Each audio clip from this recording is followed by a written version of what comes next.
Max Verstappen's father-in-law and Kelly Piquet's dad once physically assaulted a fellow driver on the track, completed an entire season with vision problems hidden from the FIA, and revolutionized Formula One with innovations still in use today. Nelson Piquet isn't just a three-time world champion, he's a ultimate bad boy of Formula One. Welcome, Formula One fans. Today, you will discover how this Brazilian genius abandoned a promising tennis career to become a motorsport legend, clinched 3 world titles through sheer intelligence, and created the most toxic atmosphere in team history to destabilize his own teammate.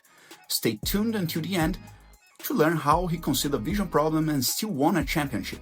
It will leave you astonished. When you think of controversial Formula One drivers, names like Verstappen, Senna, Schumacher or Hamilton might come to mind.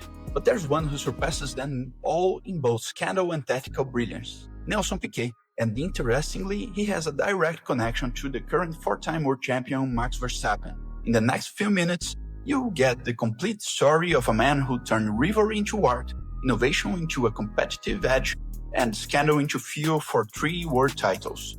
If you enjoy real and surprising stories from the Formula One world, give that like and subscribe to the channel. But let's start with the present. Did you know that Max Verstappen has a direct family connection to one of Formula One's biggest bad boys? Max has been dating Kelly Piquet since 2020. She's daughter of Nelson Piquet.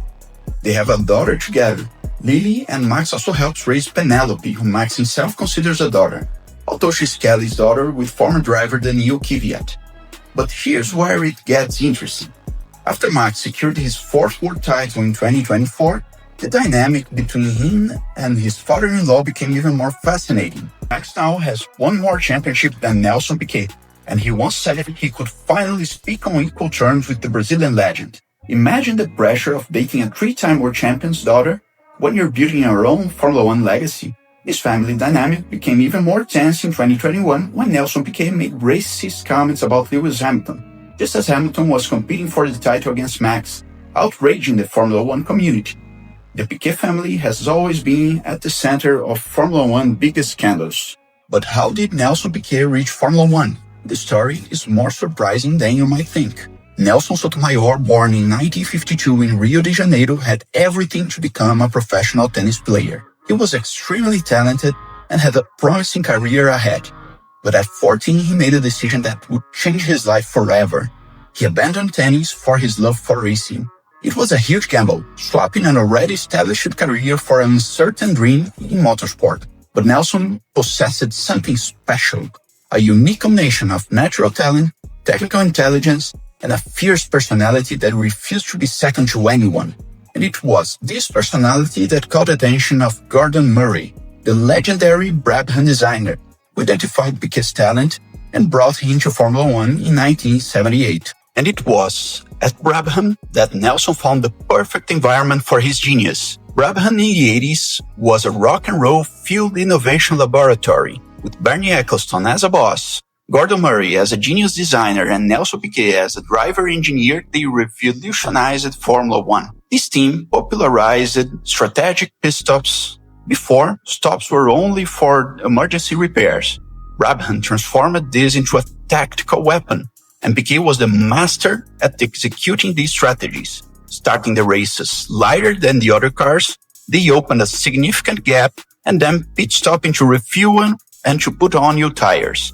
The operation should last about 26 seconds, and it was pure success, as Murray invented pneumatic pistols, special titanium corks, and a gravity refuel system to make pit stops very efficient. Piquet also invented the tire warmer, those blankets you see on tires before the start.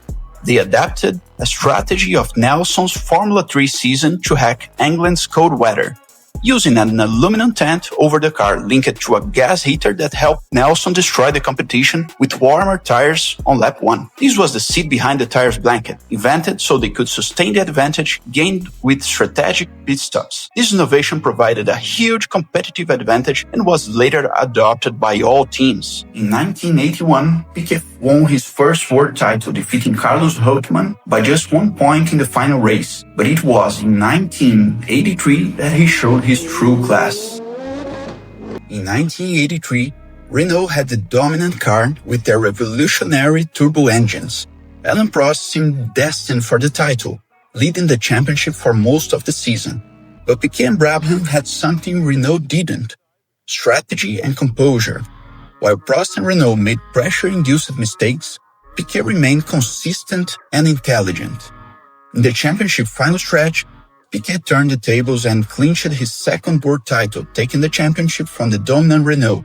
It was one of the greatest comebacks in Formula One history, proving that talent and strategy trump raw power. But Nelson wasn't just brilliant, he was dangerously aggressive. In the 1982, at the German Grand Prix, one of Piquet's most shocking career episodes occurred. Eliseu Salazar was a lap behind and tried to overtake Piquet, causing a collision. The infuriated Brazilian got out of the car and literally assaulted the Chilean driver on the track in front of thousands of people. This episode showcased Piquet's explosive temper. He wouldn't accept being wronged and wasn't afraid of physical confrontation. It was the bad boy personality that made him feared in the paddock. His rivalries with Senna, Mansell, and Prost were legendary, always spiced with provocative statements and psychological games that unsettle his opponents.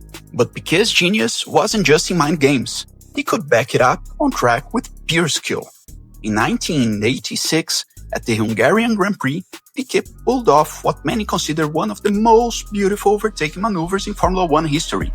He passed Ayrton Senna around the outside of turn 1 with millimeter precision and incredible courage. But here is the legendary part. After completing the overtake, Piquet gave Senna the middle finger as he drove past. It was the perfect combination of skill and attitude, pure Nelson Piquet style. This move became iconic not just for its technical brilliance, but for the sheer audacity of the gesture. It perfectly captured Piquet's personality, supremely talented and absolutely obnoxious in showing it. But some of Piquet's most explosive moments weren't always on the track. His public statements created some of the biggest scandals in Brazilian sports history. In 1987, during an interview for a Brazilian newspaper, Piquet made one of the most shocking statements in motorsport history.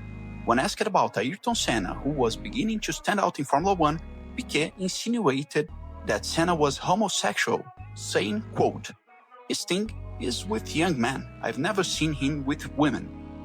This statement caused a massive scandal. Senna was furious and never fully forgave his offense. Piquet only stopped to talk about this when Senna threatened to take legal action.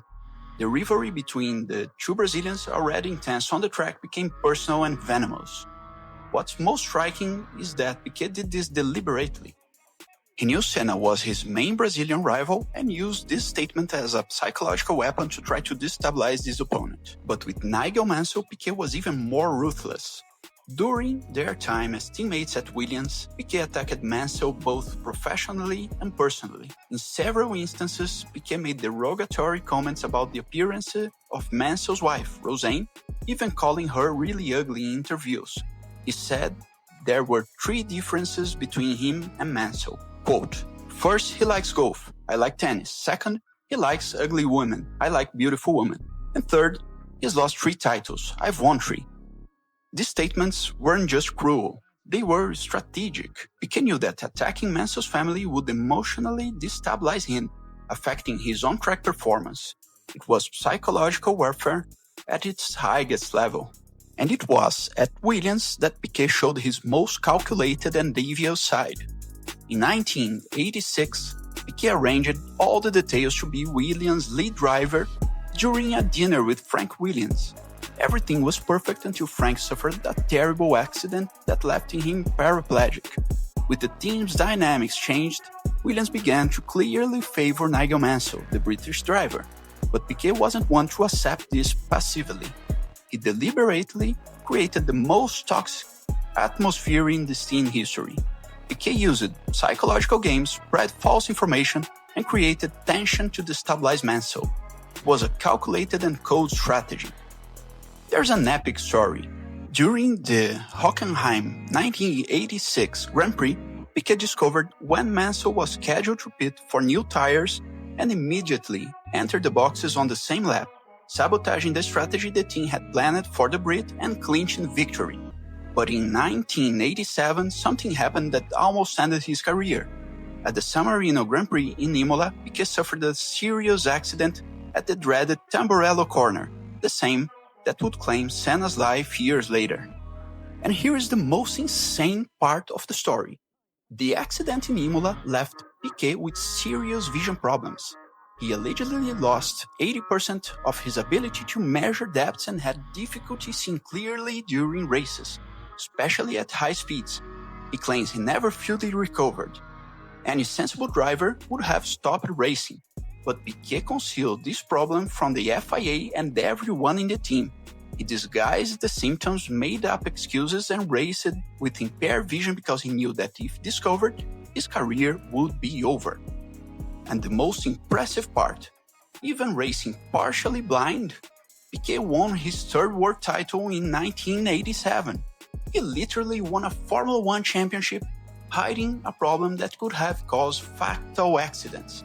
Piquet himself claims his drive was never the same after that crash. But this is the definition of a badass, taking insane risks out of sheer determination and thirst for victory. Piquet preferred to risk his own life than give up the title. So, recapping the madness and wild grit that was Nelson Piquet. First, he abandoned a promising tennis career to pursue his racing dream and was rewarded with 3 world titles. Second, he revolutionized Formula One with innovations like the tire warmers and pit stop strategies that we still use today, helping him to earn his first world championship in '81. Third, he clinched the epic 1983 championship, taking the title from the dominant Renault and Prost with pure strategy. Fourth, he executed one of the most beautiful overtakes in Formula One history on Senna in Hungary, complete with a middle finger salute. Fifth, he used provocative statements as psychological weapons, attacking Senna and Mansell in a calculated and ruthless manner. Sixth, he deliberately created one of the most toxic atmospheres in Williams' history to destabilize Mansell. 7. Physically assaulted a fellow Formula One driver who crashed with him. 8. He concealed vision problems from the FIA and still won his third title, the ultimate act of a Formula One bad boy. And this checker flag. If you enjoyed learning about this insane story of Nelson Piquet, give that cool like and subscribe to the channel. Activate the bell because every week there are new Formula One stories that will surprise you. And tell me in the comments, did you know Piquet invented the tire warmers? Which Piquet episode impressed you the most? Do you think these psychological traits were genius or went too far? See you soon and keep the engines revving.